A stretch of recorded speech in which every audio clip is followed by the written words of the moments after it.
Guys, magluluto ako ng beef Paris. Ayan guys. Nagisa ko na itong bawang, sibuyas, tsaka nilagyan ko ng isang pirasong kamatis guys. Ayan.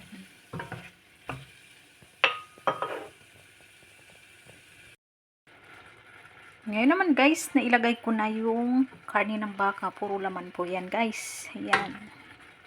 Puro laman. Ayan na guys, kung napapansin nyo, nag-iba na yung kulay ng karne. Ayan. Kunti na lang yung ano guys, yung mapula-pula. Nagputik na siya. Oh. Ayan.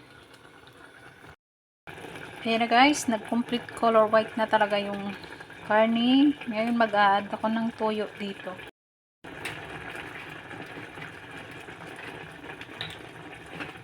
Guys,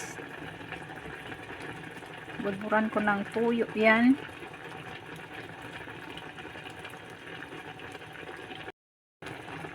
At saka naman yung oyster sauce. Yan.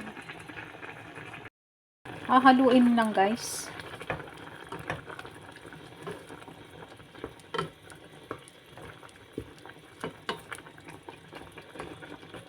Yan. Haluin.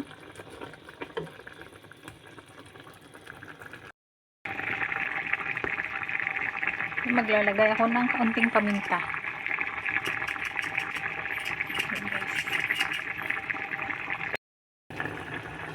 At kaunting asin.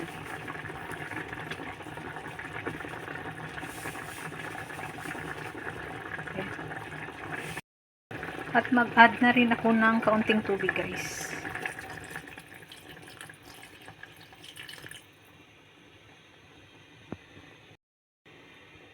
At takpan guys.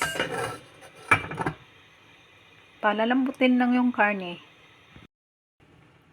Ayan na guys, ang update ng aking Paris. Ayan, nilagyan ko ng dagdag pa ng tubig para may sabaw. At nilagyan ko ng kaunting celery yan. Cornstarch guys. Ayan. Ayan. Okay na ito guys. Off ko na yung apoy.